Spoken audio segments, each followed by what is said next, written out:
Bienvenue à tous dans Décryptage. Vous savez que la désignation des membres qui doivent composer la nouvelle CENI, la Commission électorale nationale indépendante en République démocratique du Congo, ce sujet a fait couler beaucoup d'encre et de salive. Il a été largement commenté par les médias et la série continue bien sûr puisque ce sujet reste toujours d'actualité ici chez nous en République démocratique du Congo. Alors aujourd'hui, nous recevons un acteur très actif de la société civile et qui est un habitué d'ailleurs de Télé 50. C'est Monsieur Norbert Yamba. Il est notre invité. Avec lui, nous allons faire bien sûr le tour d'horizon sur ce sujet avec les membres, comme je le disais, des nouveaux membres de la Commission électorale nationale indépendante. Monsieur Norbert Yamba, merci d'avoir accepté notre invitation sur ce plateau. Merci bien. Merci bien. Alors, la première question que je voudrais vous poser, bien sûr, puisque nous allons parler actualité oblige, quelle a été votre appréciation par rapport à la refondation de la Commission électorale nationale indépendante, du fait qu'on lui a octroyé, qu'on lui a attribué des nouveaux membres qui doivent la composer? Merci beaucoup, Floride, pour cette question pertinente et l'opportunité que vous m'offrez. Moi, je pense que la question de la CENI, c'est une question qui a fait l'objet de beaucoup de discussions avec vous sur ce plateau. Mais j'ai 4 remarques.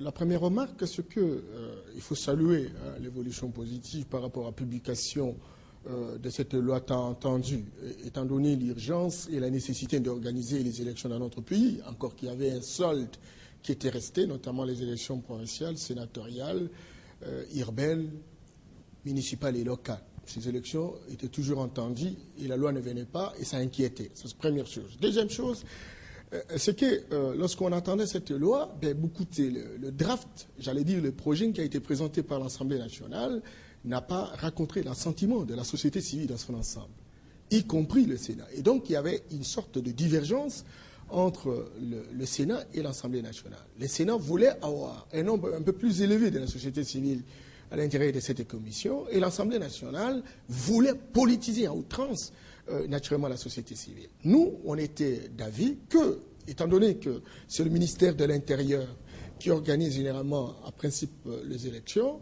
et que les élections de 2011, 2006 ont fait l'objet de beaucoup de contestations et de politisation, le moment devenait le plus indispensable de pouvoir confier la responsabilité de la gestion de la commission à une composante naturelle qui est la société civile, parce que cette composante a comme rôle d'appuyer la démocratie. Et donc, on ne peut pas, dans ces conditions... Société civile apolitique alors hein? Bien entendu, la société civile est toujours apolitique, encore que le terme politique est impropre. Mais la société civile, en tant qu'un compartiment de la société, c'est un sous-système du système social congolais. Oui. Donc vous avez d'une part, je vais terminer par là, d'une part le politique, au travers la classe politique, il y a la majorité qui a gagné les élections, il y a les partis politiques, mais aussi la société civile, dont on retrouve à la fois les églises, les commerçants, les opérateurs économiques, les ONG, les associations des jeunes, des femmes, etc. Et donc, il y a 3 compartiments dans la société. Et la performance d'une société est l'interaction dynamique entre ces différents compartiments. Et chacun a un rôle bien déterminé dans la qualité du système. Et donc, si un une sous-composante, j'allais dire un sous-système, veut faire le travail de notre sous-système, à ce moment-là, il y a court-circuit. Et c'est ce qu'on a vu en 2006, ce qu'on a vu en 2011. Et c'est comme ça que nous, on a insisté pour dire, maintenant plus que jamais, les politiciens ont dessus, ils ont organisé les élections de la honte, qui visiblement a entraîné l'image du Congo, qui visiblement frise une sorte d'immoralité permanente ancrée dans les institutions de la République. Il fallait que la société civile soit véritablement fasse le pilotage de cette commission. Malheureusement, mais en 2006, les élections ont servi quand même de modèle, parce que quoi qu'il y ait eu des irrégularités en 2006, en 2011, mais on admet quand même que les élections, puisque ça a été une première fois, les élections quand même, il fallait le louer. Il fallait louer quand même. Bien entendu, en 2006, il y a eu des douleurs d'enfantement, oui. Mais on a essayé de sauvegarder les apparences. Il y a eu des tripotages, ça c'est évident. Il y a eu des contestations. Vous savez que ça aboutit à la guerre dans la ville de Kinshasa, etc. Ce qui est évident, ça arrive partout. Hein. Mais oui. On a sauvegardé certaines apparences. on a sauvegardé certaines apparences, c'est-à-dire montrer à ciel ouvert qu'on a mis en place un schéma opératoire de tripatouillage ou de magouille. Ça n'a pas beaucoup à Paris, mais on a ressenti... Ça, c'est votre avis, hein? On a ressenti, en fait, qu'il y a eu des mécanismes rationalisés oui. dans la tricherie, mais qui, visiblement, n'avaient pas le même taux que 2011, oui. Où les gens n'étaient pas préoccupés des apparences, les gens n'étaient pas préoccupés de l'image, les gens n'étaient pas préoccupés de la qualité, les gens étaient préoccupés d'agir en caisse de résonance et pour répondre véritablement à une volonté délibérée d'ailleurs. Alors vous êtes aujourd'hui satisfait qu'il y ait aujourd'hui à la tête de cette commission électorale nationale indépendante un membre qui soit issu de la société civile, mais cette société civile, entre guillemets, aujourd'hui, elle est contestée. On dit qu'il y a certains politiques infiltrés au sein de la société civile aujourd'hui. Donc vous avez un problème de crédibilité, vous aussi. Je m'excuse beaucoup, Floride, mais parce que j'étais en train de vous relever les quelques remarques générales. Et il faut retenir que lorsque on a revisité la loi sur la CNI, on a quand même intégrer la société civile. Encore qu'on aurait souhaité que la société civile, qui visiblement devait jouer le rôle d'arbitre, joue véritablement ce rôle-là. Malheureusement, la classe politique n'a pas voulu. Elle veut toujours amener notre pays dans les chaos incontrôlés. Mais quand cela ne tienne, en termes d'attribution, lorsque vous regardez la loi sur la CNI, vous allez voir que le vice-président, il a plus d'attribution que le président, qui visiblement n'est qu'un facilitateur, un modérateur. Le vice-président a des attributions politiques, administratives, juridiques.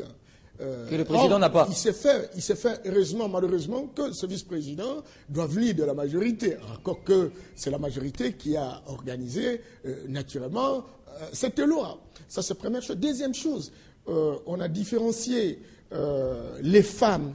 Vous savez que la société civile ne se différencie pas en fonction des sexes. La société civile se différencie en fonction... j'allais dire, des fonctions, des attributions, du rôle de chacun dans la société. Les associations se créent non pas en fonction de sexe. Les associations se créent en fonction de l'objet social. Telle association s'occupe des handicapés, telle association s'occupe des journalistes, telle association s'occupe des paysans, etc. Et donc, ce n'est pas une association initiée par les femmes peut s'occuper des hommes, peut s'occuper des handicapés, etc. Et donc, dans la recherche de la catégorisation des acteurs de la société civile faisant partie de la CNI, on a dissocié les associations de femmes, comme qui dirait en fait que les femmes ont une autre planète, en dehors de la planète que nous vivons. Et pourtant, les différentes associations des femmes travaillent dans les différents secteurs de la vie nationale, au même titre que les associations qui sont initiées par les hommes. Voilà cette problématique. Autre chose, c'est le privilège accordé naturellement aux églises, pour dire que c'est l'église qui doit nécessairement présenter un candidat président de la société civile. Moi, je suis très désolé par rapport à ça. Je n'ai jamais fait la théologie, mais je me dis qu'en fait, l'église, ça veut dire que l'église, ce sont les pasteurs, les prêtres, ou l'église, ce sont les prêtres et les laïcs et les fidèles. Et donc, s'il y a un fidèle qui a de grandes capacités, qui a une très grande vocation... Même s'il n'a pas de grandes responsabilités dans l'Église, il peut représenter. Il peut pouvoir se représenter. Encore que nous sommes un État laïque. C'est cela. Et quand on insiste sur ça, et quand je regarde l'expérience d'un prêtre qui a géré les élections en 2006, avec ce que cela représente en termes d'expérience malheureuse, quand je regarde de l'expérience d'un pasteur qui a aussi géré les élections en 2011, encore que c'est une expérience plus malheureuse, etc. J'ai dit, faut-il encore continuer à faire confiance, naturellement? Alors, lorsque vous parlez... C'est une question d'individualité, mais je me dis qu'aujourd'hui, plus que jamais, il s'agit de faire un choix sur une personne, fidèle ou laïque soit-il, mais qui soit capable de sauvegarder les apparences, de booster, n'est-ce pas, la qualité des élections dans notre pays, tant entendu par notre peuple. Monsieur Norbert, lorsque vous disiez, ou lorsque vous faites allusion à des prérogatives qui auraient plus de prérogatives au niveau de la vice-présidence qu'au niveau du président lui-même, à votre avis, c'est voulu à dessein ou comment? Oui, mais ce sont les calculs politiciens. Ce sont les calculs politiciens. Vous savez que l'homme politique, et je vous ai dit, ce n'est pas pour rien que les politiciens ont souhaité qu'il y ait 6 personnes de la majorité et 4 personnes de l'opposition, 3 personnes de société civile. Or, ici, nous sommes dans un organe qui, visiblement, est né simplement parce qu'il y a méfiance vis-à-vis des institutions de l'État, qui est le ministère de l'Intérieur, qui a en principe la responsabilité d'organiser les élections. Et la majorité, qui en réalité a mis en place un ministère de l'Intérieur, lui dit non, non, dans cet organe-là, il nous faut que nous soyons majoritaires. Or, il ne s'agit pas d'une question de majorité, il s'agit de questions de construire la transparence, de construire la confiance entre les acteurs qui visiblement soupçonnent les institutions de la République. Alors maintenant, lorsqu'on se trouve en situation où il y a 6 personnes... À ce niveau-là aussi, il y a inégalité, à votre avis? Il y a inégalité. Regardez, cher Floride, en Guinée-Conakry, avec Alpha Condé, il s'est posé un problème, comme ça se pose chez nous, dans notre pays, où on avait besoin d'une personnalité neutre et devoir diriger la CNI. Mais qu'est-ce qu'ils ont fait? De commun accord, ils ont dit non. Au Mali, il y a un général à la retraite qui est très crédible, on peut le récupérer et venir présider notre commission. Tout simplement pour rassurer la classe politique qui a véritablement se font de préjugés de part et d'autre. Et c'est ce général à la retraite qui est venu et qui a véritablement présidé les élections en Guinée-Conakry jusqu'à donner ce résultat. Je voudrais également terminer avec les camps de la Côte d'Ivoire. Le président Gbagbo, qui était président de la République, et étant donné qu'il y a eu des suspicions dans la classe politique, il a dit, OK, étant donné que le président de la Cour suprême est proche de FPI, de la mouvance présidentielle, il va falloir que le président de la CNI soit de l'opposition. Pourquoi il a fait ça? Simplement parce qu'il a estimé qu'il fallait se faire confiance mutuellement. Mais c'est pareil, on vous a donné la société civile. La société civile, ce n'est pas la majorité. Il fallait se donner, il fallait mettre en place un système de surveillance mutuelle. Vous voyez, ici, c'est un problème. Vous voulez qu'on joue un jeu. Et dans ce jeu-là, il y a d'une part une équipe qui s'appelle Vita Club, d'autre part DCMP, etc. Et enfin, un arbitre. Alors, les équipes Vita Club et DCMP, Vita Club voudrait être aussi à la fois joueur et arbitre. Et Imana aussi veut être joueur et arbitre. Mais ici, le grand problème, c'est que Vita Club veut avoir un nombre plus élevé qu'Imana. Et plus grave encore, devenu joueur. Donc la confusion entre sur le terrain. Et c'est ça la situation. Je vous assure, l'histoire et les générations futures se poseront la question. Est-ce qu'il y avait des individus, est-ce qu'il y avait des personnes qui n'étaient pas dans l'état d'animalité zéro dans ce pays? Parce qu'on ne peut pas comprendre cela. On veut construire la cohérence, la transparence, et quelqu'un s'est dit non, nous sommes majoritaires, nous avons un poids politique, et nous devenons majorité dans un organe. Okay, ça veut dire qu'avec la nouvelle configuration, aujourd'hui, de la CENI, on est mal parti. Très mal parti. Ça sera plus grave que la situation d'antan, parce que la crise a toujours été en incubation. Vous savez qu'avec les élections de 2011, il y a eu des contestations. 650 contentieux sur 500 sièges. Vous imaginez? Et donc, ça a provoqué une sorte de tension. Ça a provoqué une sorte de méfiance. Ça a provoqué une sorte de conflit. Et au lieu de dégonfler ces tensions, au lieu de dégonfler ces conflits, et donc la classe politique s'organise, notamment la majorité, pour dire, écoutez, il faut rééditer l'exploit de 2011. Ça fait plaisir parce qu'il y a des gens qui n'ont pas mérité, qui visiblement sont aujourd'hui au Parlement. Et donc, ils connaissent le secret, ils connaissent la formule. Eh bien, il faut y aller dans cette direction. Moi, j'ai dit, OK, on est mal parti. On est mal parti et les générations futures diront qu'on était dans l'état d'animalité zéro. Alors, que dites-vous de ceux qui pensent que les chrétiens, à la tête de la CENI, les résultats n'étaient pas fructueux et qu'aujourd'hui on devait avoir par exemple un imam, quelqu'un qui résulterait de la communauté musulmane? Vous savez, Floride, la situation de notre pays, c'est une situation très complexe et très controversée, très compliquée.